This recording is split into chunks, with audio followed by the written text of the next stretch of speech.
So I'm not concerned about war. What I'm concerned of is miscalculations and military operation based on misinformation and disinformation campaigns. It is obvious to us that there are certain elements, certain parties who want to drag President Trump into this war for their own benefits. And I think President Trump is wise enough to make a correct decision. How can a meaningful negotiations process be jump-started right now? A meaningful negotiation should be based on trust. And unfortunately, we have lost our trust to the United States as a negotiating partner. We need to overcome this mistrust. There are now some intermediators, some friendly countries in the region who are trying to build this confidence. It is difficult, but they are trying. So I see the possibility of another talk if the US negotiation team follows what President Trump said,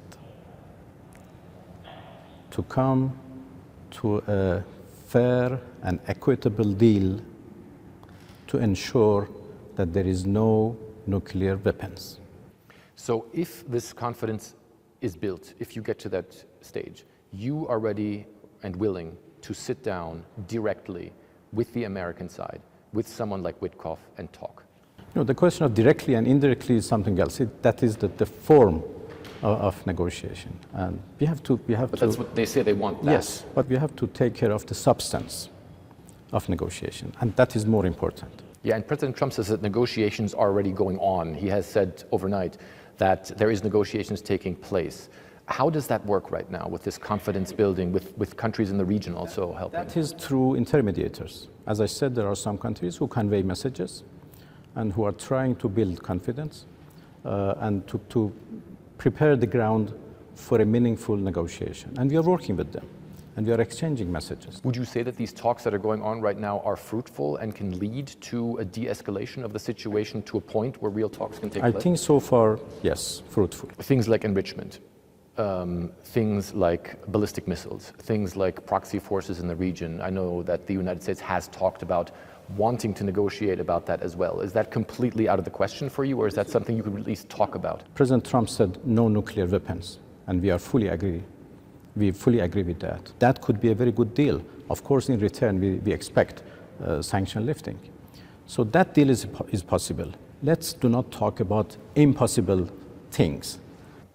What do you think the consequences would be if there was a full-on military confrontation between Iran and the United States? Because I know your military has changed its doctrine, that if there is a major attack, it would be considered existential for the Islamic Republic. What would that mean for the region here? If war starts, that would be a disaster for everybody.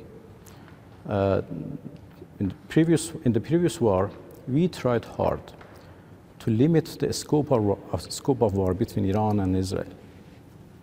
This time, if it is between Iran and the US, since the US bases are spread all over the region, then inevitably,